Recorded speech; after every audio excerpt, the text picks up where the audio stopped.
Welcome to this day here at Quimper Unitarian Universalist Fellowship. I'd like to take a moment to ask those of you with cell phones on you to please put them on mute. And let's settle in together into our seats, take a deep breath, and arrive. And remember that whoever you are, wherever you're from, whomever you love, and whatever your faith background, you're welcome here. I'm Reverend Victoria Poling.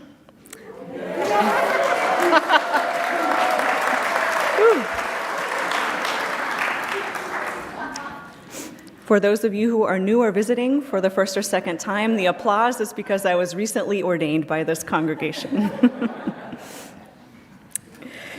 I've been a member here at QUUF since 2008, and I currently serve our UU congregation on Vashon Island and as a spiritual director in private practice. I'd like to begin this service by acknowledging that the water, the land, and shorelines here in Port Townsend are the traditional territory of the Sklallam and Chemakum peoples. We honor and acknowledge our indigenous members and neighbors, and vow to help restore and sustain these homelands. As we call in our time together, let us settle our minds and calm our hearts with the ringing of our chime.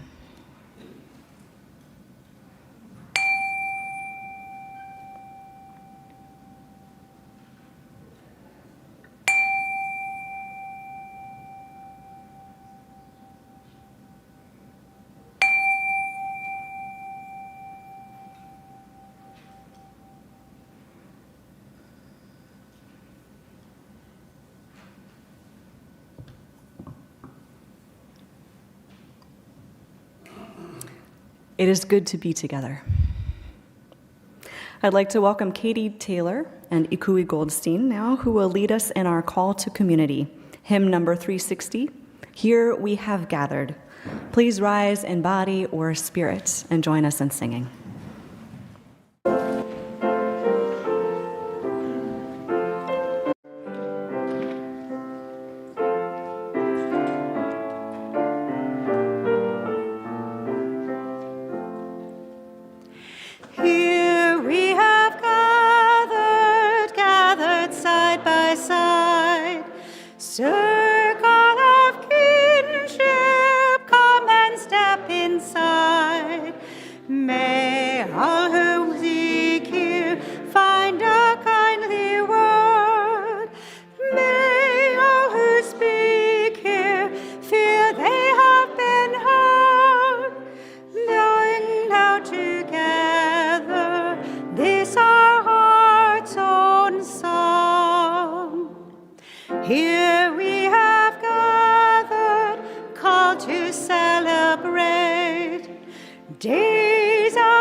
Thank you, Katy and Ikue. Please join me now in our chalice lighting words, acknowledging Father's Day, which are excerpted from a meditation by Mike Johnson, who says, I invite you to listen to some fathering words that we don't get to hear often enough. Please join me in speaking and hearing these words together. I love you just the way you are. I have confidence in you. You can achieve your goals. I will stand behind you. You can depend on me. I am proud of you. Stand up for yourself. Your opinions and feelings are important. I have faith in you.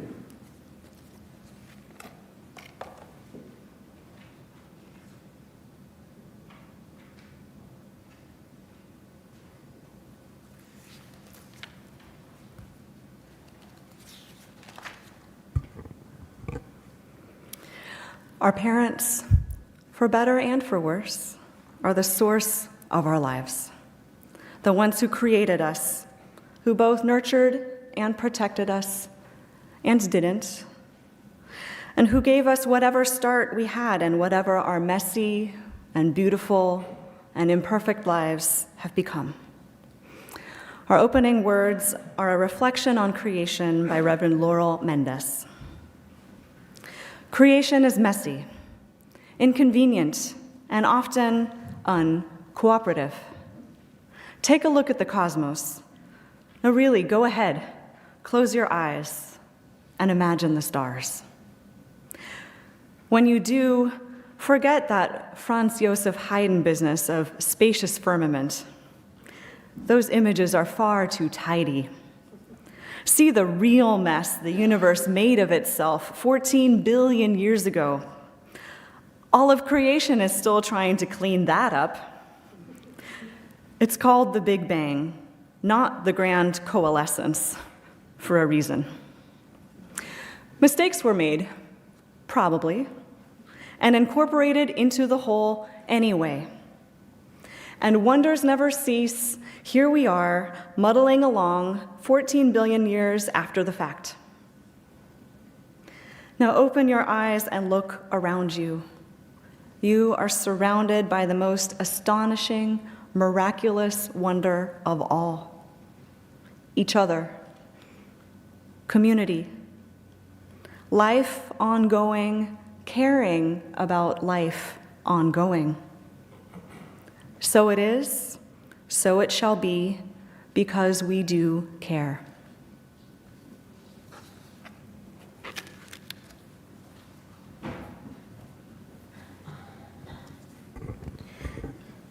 What we'd like to do now is acknowledge and welcome those of you who are visiting us this morning. If you're online with us, you're invited to say hello in the comments section and tell us your name and where you're from. If you're attending in person, please rise or raise your hand so we might welcome you. Okay.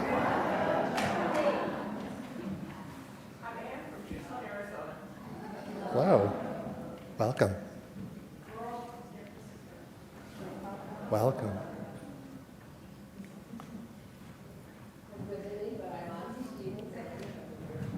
Hi, Anzi. Welcome, everyone. Oh. Hey, Anne. Welcome. We are glad you're here with us today. Today we'll have a Time for All Ages story celebrating tomorrow's Juneteenth holiday. Please enjoy this short storytime video called Juneteenth for Maisie.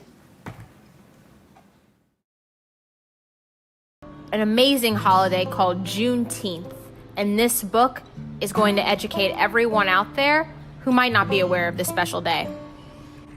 This book is called Juneteenth for Maisie by Floyd Cooper. Maisie wants to play outside, but it's too late.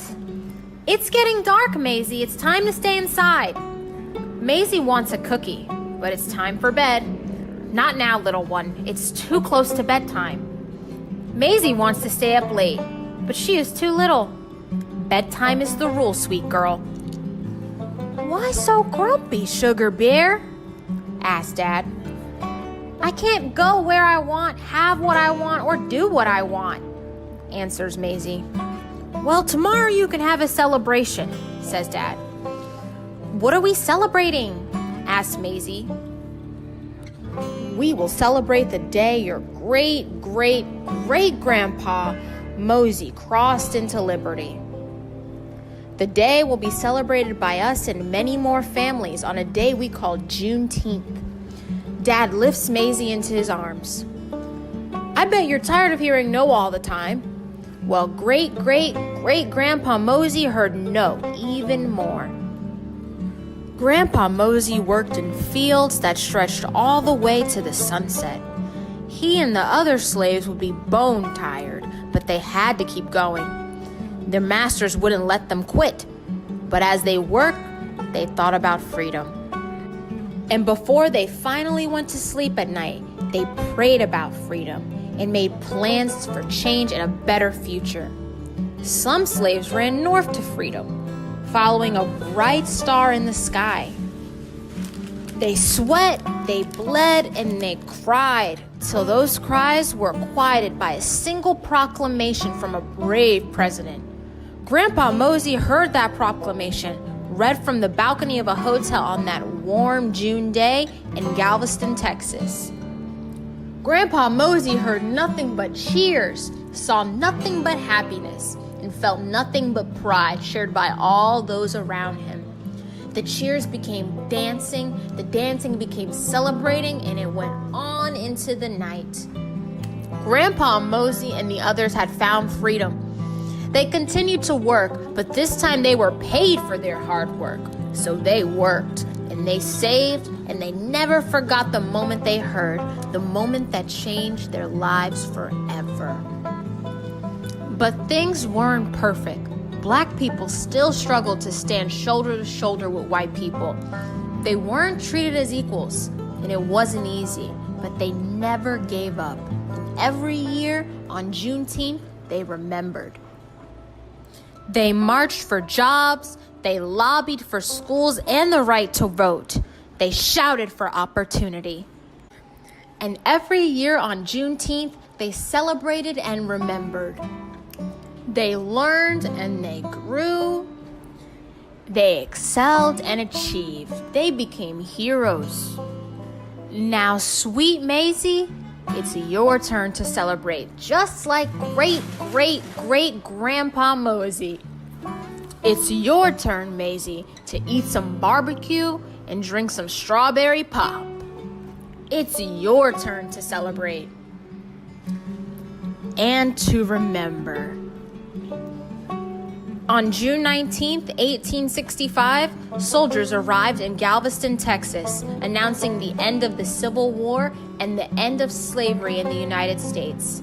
It was more than 2 years after President Lincoln's Emancipation Proclamation.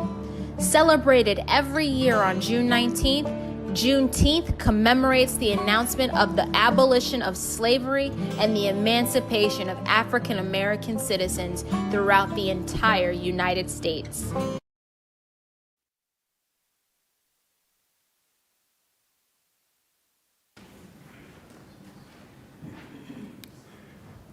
We'll now sing the children out to RE. Please form an arch on the center aisle.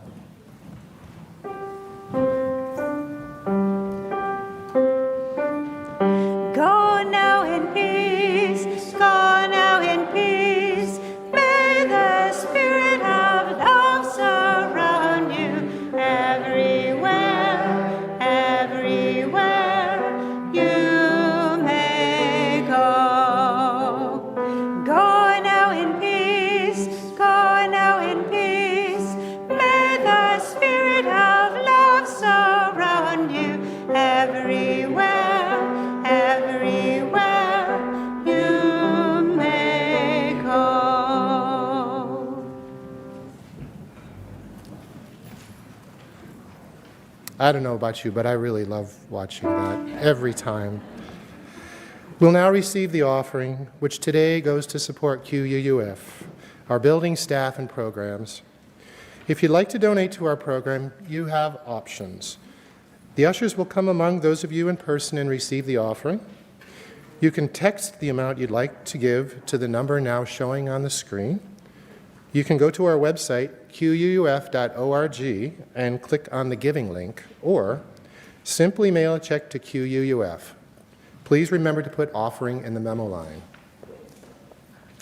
We'll now gratefully receive your offering as we listen to Bob Francis and L. Thompson play Valentine, a song by Fred Hersch that is special for Reverend Victoria.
Thanks, Bob and Al. Small miracles happen every day.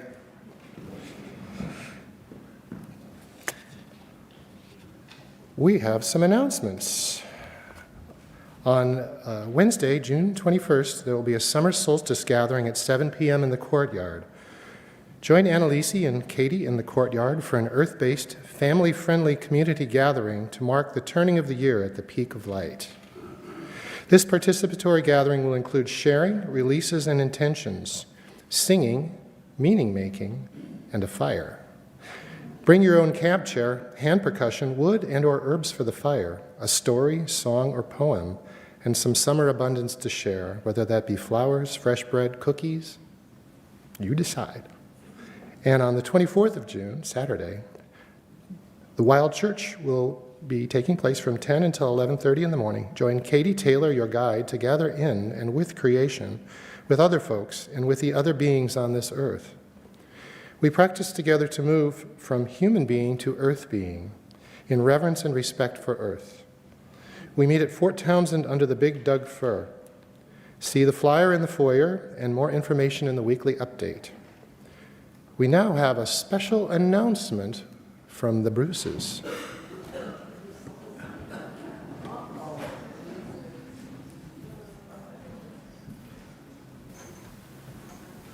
Hi, everyone. You get to see me again after just a week.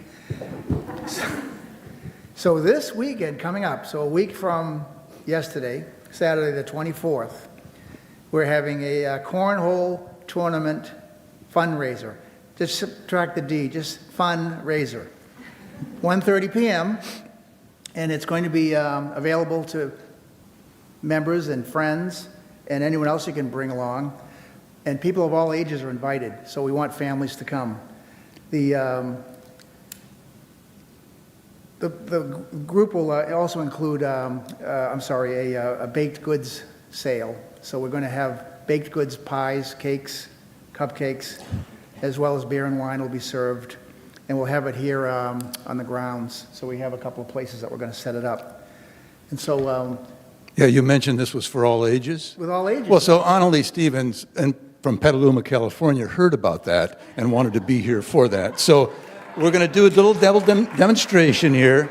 So just to show you that this can work, we'll have a lot of different levels at this event. So go ahead, Anzi. Oh, left wrong.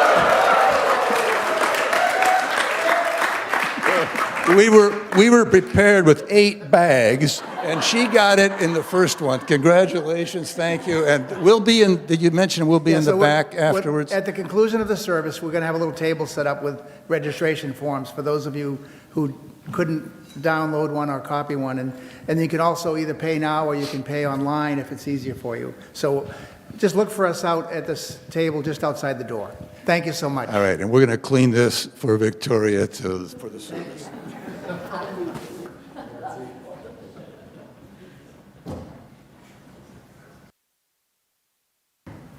And an announcement from Peg Hunter.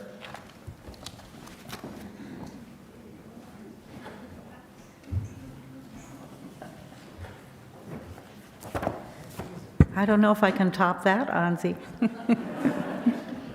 Good morning, everyone. I'm Peg Hunter, and I'm a member of the party planning team for Kate's Irish Tea Party, which is today, right after the service. When you leave the sanctuary, you will see a long table full of delicious food, if you didn't see it on the way in, food that needs your help to be eaten and enjoyed. Please join us as we celebrate Kate with food, conversation, and a special program starting around 11:30. So don't just eat and run. There will be short speeches, limericks, music, and gifts for Kate from our QUUF community. If you haven't already penned a lyric or two, you will have a chance to write one at the poet's table before the program. And that's set up on that end of the fellowship hall. And there are directions on that table for how to write a limerick if you're not too sure how to do it. Once you've written a limerick, then you can read it out loud to Kate if you wish during the program. And there will also be an opportunity to write your blessings and good wishes to Kate on a prayer flag at another table in the fellowship hall, and that one is set up toward this end of the fellowship hall. Today is the day that we honor our dear Kate. Another limerick. We've had Kate in our lives for a while, since fall, and she somehow is able to smile through it all. She's easy and funny, her demeanor's so sunny. For us, she went more than a mile, gave her all. Thanks, and we'll see you all at the party.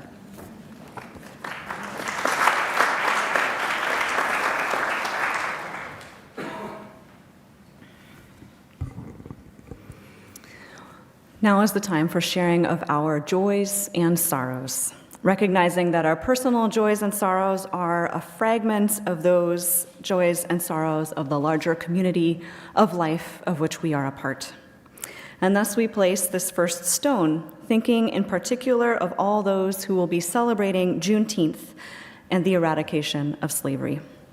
We also celebrate all our fathers and those who bring fathering energy and have served as fathers into our lives. And now within the congregation, Jess Schumacher's son Christian Breivik and his partner Jules Lees have a beautiful, healthy, newborn baby boy. 5 weeks old, Jory Cole Leivik. Jess was lucky enough to visit them for 3 weeks in Vermont and is likely to move her next visit up from September to August, as Jory is so adorable. Please see her after the service for photos.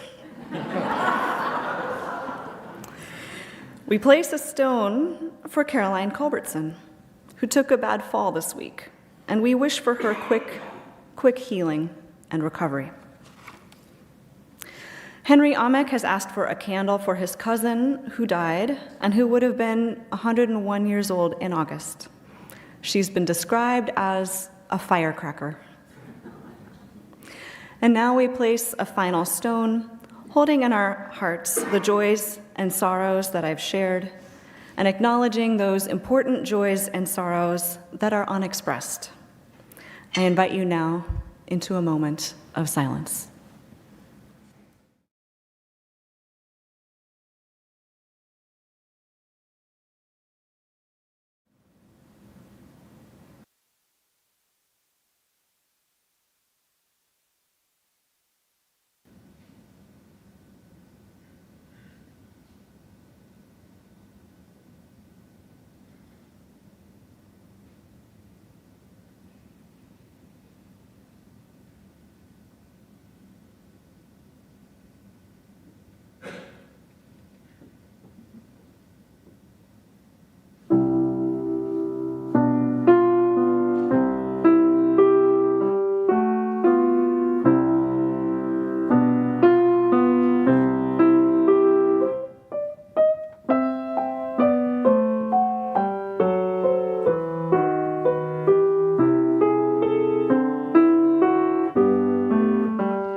Our theme for today's service is creativity.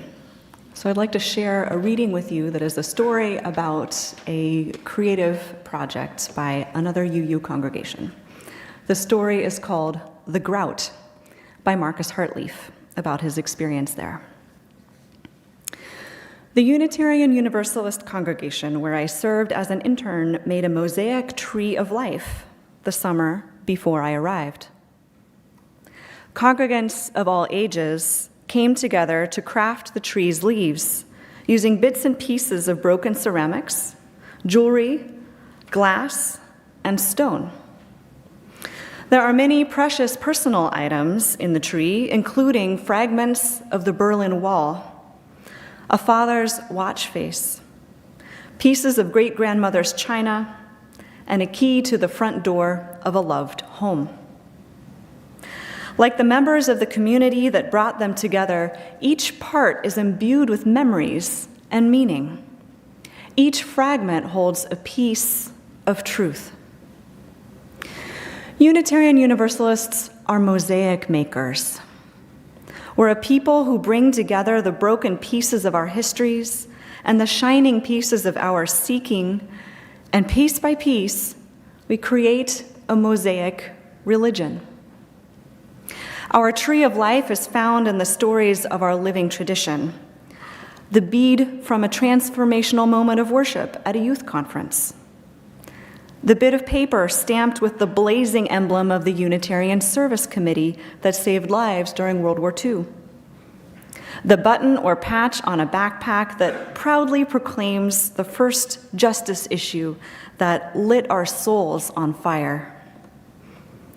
But our mosaic making tells another story too, one that is often more difficult to see, one that is essential to the purpose of religious community, one that lies not in the beautiful and broken bits and pieces, but in the grout.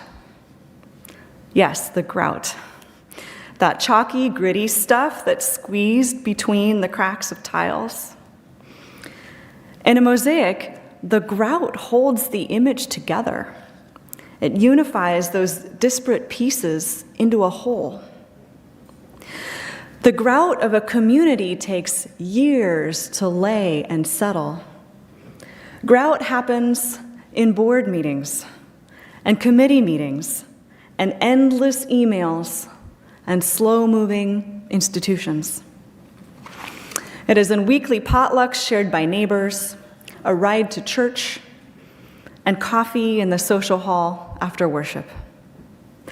While the folks who show up only on Christmas and Easter will hopefully enjoy the beauty of the mosaic they will find, they may never know the power of the grout that holds us through all the seasons of life. We help to make the grout when we learn each other's names and when we reach out across generational divides. We help to make the grout when we show up on Sunday morning without having checked first to see if we're interested in the sermon topic. When a newborn arrives to be blessed by the community, it is the grout that enables us to welcome and receive them. And it is in the grout that we rest when we gather to grieve and memorialize a loved one who has died. Hold us, O grout. Gather us in through time and space and make all our broken pieces whole in community. In our multiplicity, make us one. From each of our jagged edges, give us the shape of a communal beauty. Our special music today is Rising Green, sung by Katy Taylor.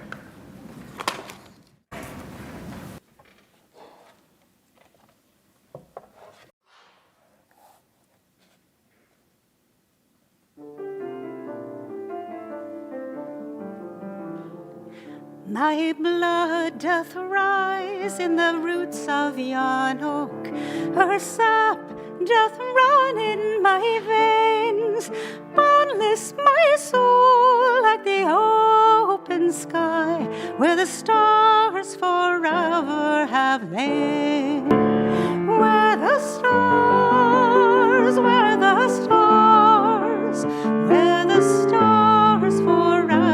have lain. My hands hold the weavings of time without end, my sight as deep as the sea. Beating my heart sounds the measures of old, that of love's eternity. That of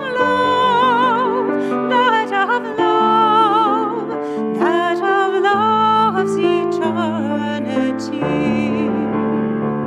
I feel the tides as they answer the moon, rushing on. distant sand. Winging my song is the wind of my breast, and my love blows over the land. And my love, and my love, and my love blows over the land. My foot carries days of the old into new. Our dreaming shows us the way. Wondrous our faith set us deep in the earth, rising green to bring a new day. Rising green, rising green, rising green to bring a new day.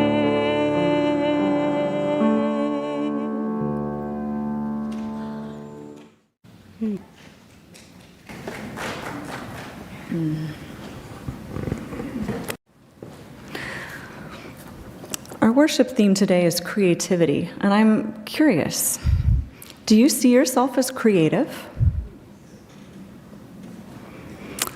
I see some of you nodding. Probably some of you enthusiastically embrace this self-description. Some of you might feel shy and embarrassed to admit that you don't really feel like you're all that creative. And some of you might be thinking, it just depends on what it is. I bet if I asked you if you're an out-of-the-box thinker, there would be more of you who see yourself in that description. Yes? Okay, I see. Here's some chuckles. Being creative has many forms. Creativity can be any way of being generative in your life. And while we often use the term creatives to mean people who have a form of artistic expression, like the visual and fiber arts that you see around our sanctuary, or music, or poetry, self-expression doesn't have to be in the arts. It can be any form of self-expression that enables us to be generative, to bring something into the world. An important part of the creative process is engaging with our inner lives. Author Elizabeth Gilbert writes, "So this, I believe, is the central question upon which all creative living hinges. Do you have the courage to bring forth the treasures that are hidden within you?" There's a basic mystery around creativity that inspires both passion and fear, that treasures exist within our inner life that must be brought forth. Our practice here, as people invested in religious community, is to be of mutual aid in bringing forth our treasures. Each of us individually nurtures the ability to hear our inner voice or conscience. We do that by cultivating the ability to pay attention through solitude and through contemplation of life, whether on dog walks through the woods, in stolen moments of commuting on a ferry, on artist dates with ourselves where we go looking for inspiration, perhaps in that blessed hour when the caregiver comes to attend to our loved ones to give us a moment of relief. And in other ordinary moments too. How many of you have had some of your best ideas come to you in the shower? When you're relaxed and not thinking about anything, there it is.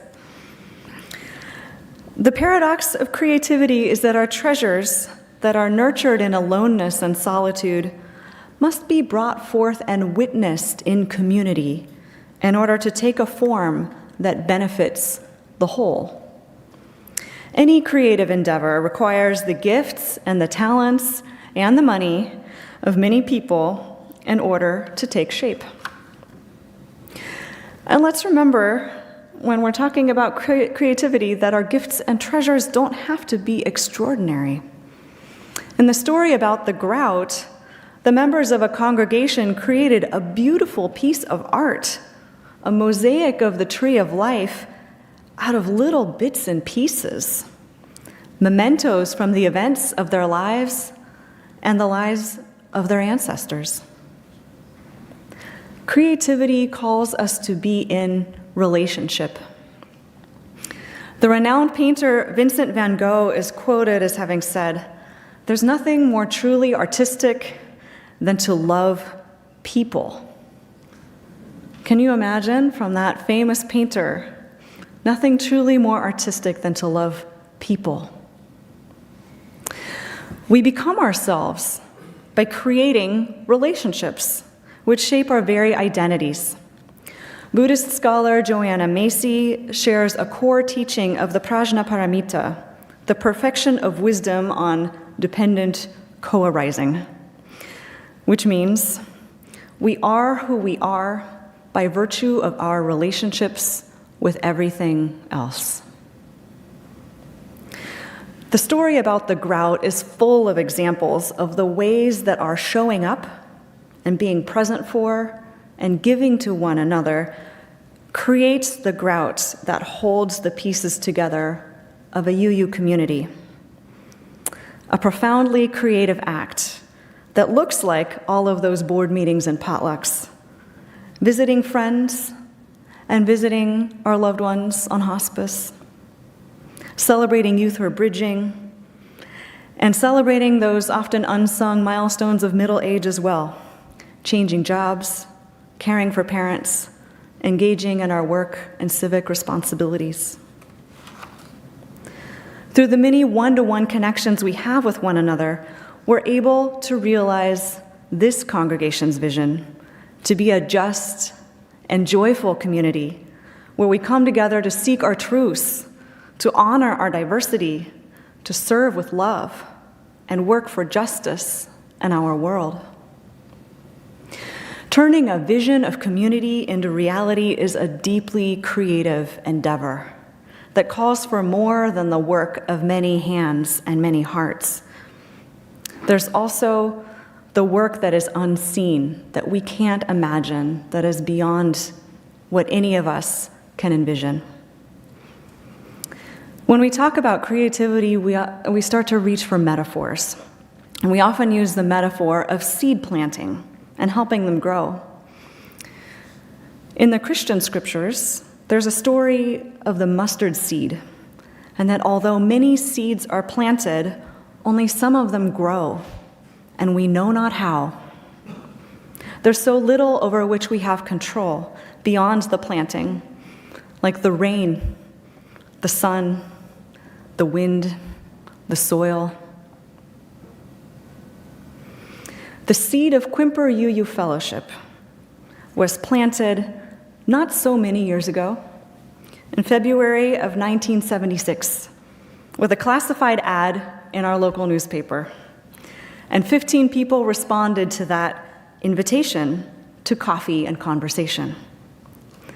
As a congregation, at 47 years old, we're only middle-aged. There's time and possibility for growth. The 1970s was a time in our faith tradition in which many congregations were planted through what was called the Unitarian Fellowship movement. Today, we're no longer in that time of seed planting. And some of you here in your own lives have planted seeds long ago, and you've already nurtured the seedlings into trees that have borne many years of fruit. Some of us here are at a time in life when we're more like the orchardist, who carefully observes the mature fruit trees for signs of continued healthy growth, and for deadwood, and for rot that needs to be tended. A patient orchardist notices the way that the light falls on the tree as the sun moves across the sky, notices whether the fruit-bearing branches are receiving enough light. And that orchardist can identify when branches need pruning so that the tree can ripen full-sized, juicy fruits. If the branches are not pruned, we may end up with many small, sour fruits that do not ripen. In this season of creativity in our many congregations as an association of Unitarian Universalists, I think we're being called to be orchardists. The creative process among us is not only about being generative, it's not only about mess and play, it's also about pruning, about letting go, deliberately choosing an ending in service to a new beginning. As many of you have likely heard by now, delegates to the General Assembly next week will be voting this year on a new set of values to guide the practice of our faith, which would be added to Article 2 of the UUA's bylaws, which is probably the most unpoetic way of saying our book of teachings and our faith tradition. This vote will also be a call, as many of you have realized, for removing our UU principles from the bylaws. There's some grief around this that I want to acknowledge. And also, I want to acknowledge that the democratic process is one of the most creative ways that we know and practice of building our community together. And I want to assure you that this process is being fully exercised. At this time, there are 52 proposed amendments to the Article 2 revision. That's a lot of proposed pruning. Whatever happens with the discussion and vote, it won't be a slam dunk like Anzi got in the cornhole tournament. It will take many more throws of those bean bags to get that point. But I want to take a moment now to remind us that our principles aren't suddenly going away. So I'm going to get creative with this metaphor. Are you ready for this? Pruning a tree that makes apples doesn't turn it into a new kind of tree that makes pears. But you can graft a new branch onto a fruit tree so that it becomes a tree that grows more than one kind of apple. What do I mean by this metaphor? The principles have been part of our lived experience for decades, since the 1980s. We don't just stop living them in our practice of our faith and in our lives. We add clarity to them and another perspective on them by looking at the principles through the lens of the values that were identified by thousands of people participating in a participatory democratic process. And as our Canadian UU colleagues like to remind us here in the United States, the principles were never part of their organizational bylaws anyway. And they have used and practiced the principles regardless. The fruits of our UU Association of Congregations, our community of communities, as well as of this congregation, are the values that we put into action in our lives. These values contain the seeds that we continue to plant for the next generations, seeds of love and justice, generosity and equity, pluralism, interdependence, and transformation. When we follow our mission and promote these liberal religious values, we're able to shift our focus outside of ourselves, outside of our congregation, to share our gifts with our wider community. So we have an opportunity going forward into this next congregational year to keep discovering how we've been changed by the pandemic, by our current time of racial reckoning, and to take creative risks, to try on a new identity, to consider and explore new ways to gather and engage with our wider community of this city and this county, and ways that will grow us into the multicultural, multi-faith future that is already here. Generation Z, as it is known, is 50% people of color. It's already here. From here, we can grow beyond multiculturalism into anti-racism in this place. And that is the transformation that calls for deep creativity. My sense is that in the years and decades to come, here in Port Townsend and beyond, it will be vital to be ever more clear about what it means to be liberal and religious as we continue to witness intense conservative and fundamentalist backlash.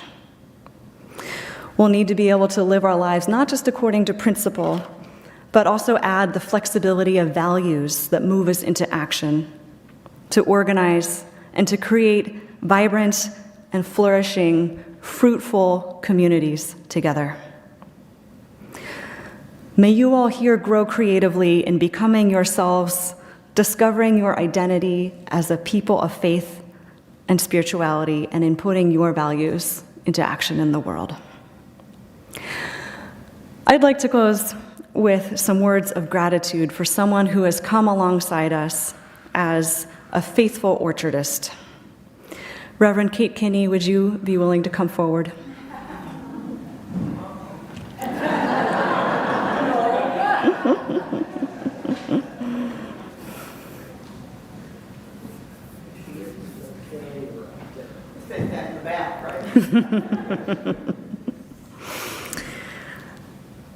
I'd like to offer some.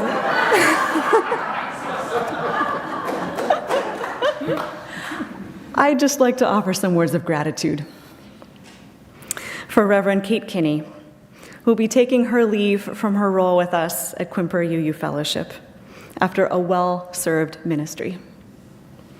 Kate came out of retirement to accompany us first as assistant minister and then stepped into the role of our acting senior minister to lead and guide our congregation through a year of soul searching. Kate, you've accompanied us in a time of hearing and seeking understanding, seeing and seeking to perceive, a time when scarred hearts have been seeking to be healed. Thank you for saying, "Here I am, send me."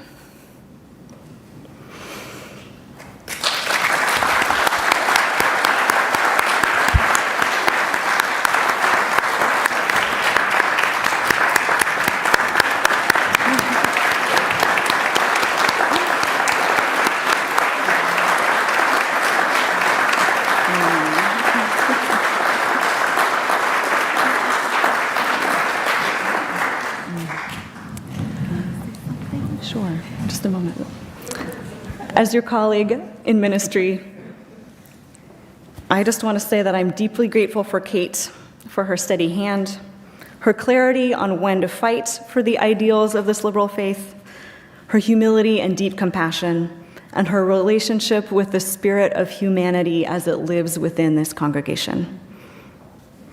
And Kate, would you like to say a few words? Sure. Thanks, Victoria. And you know, I was kind of down and out at Victoria's ordination, and it made me very sad because I see Victoria as someone, and you know, I've been in this profession for a very long time, and it's so good to see Victoria coming forward with the ardor and the joy and the commitment and a sense of justice. And so I didn't get to say that at her ordination, but I want to say, welcome, sister.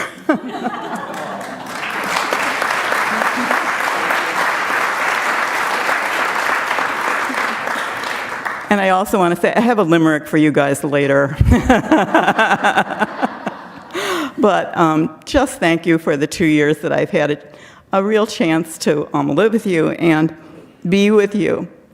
And you know, my Episcopal roots, I told my bishop, I said, you know, everybody should have a chance to work in a different kind of community because it opens your heart, you get to see different traditions, and to know new ways of being. So I am so grateful to this community for stretching me a bit. And for that, I give you great gratitude. Thank you.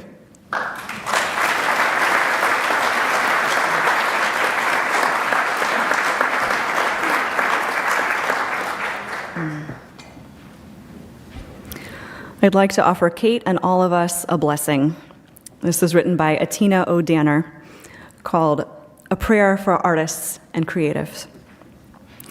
Blessed be the persistent. May we honor our routines. Blessed be the audacious. May we take risks. Blessed be the humble. May we learn to fail and learn from failure. Blessed be the curious. May we play, and discover. And blessed be the community. May we turn toward each other. Blessed be.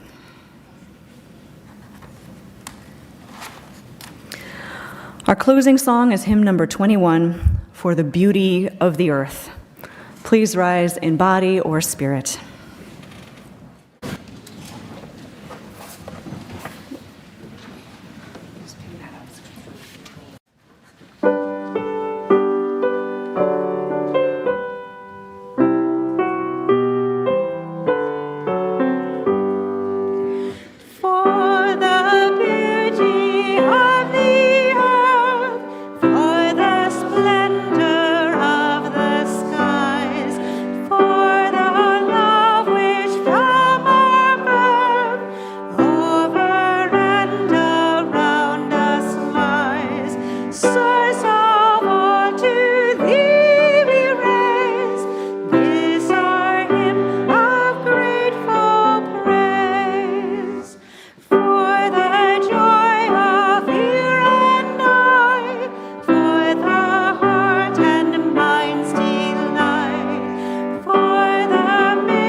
Please join us in our chalice extinguishing words, which incidentally are found in your gray hymnal, with the exception of the last line, which is one that I added.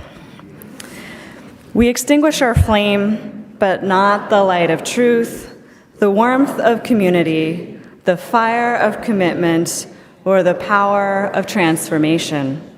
These we carry in our hearts until we are together again. Next week, ministerial intern Rachel Schmidt will be speaking on the imperative of a summer's day. We hope you can join us. Our postlude today is called Con Affetto, from Telemann's Partita number 1, played by Anne and Dave Crable with Helen Lauritsen. And the surging wave images are by Ida. Thank you.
Thank you.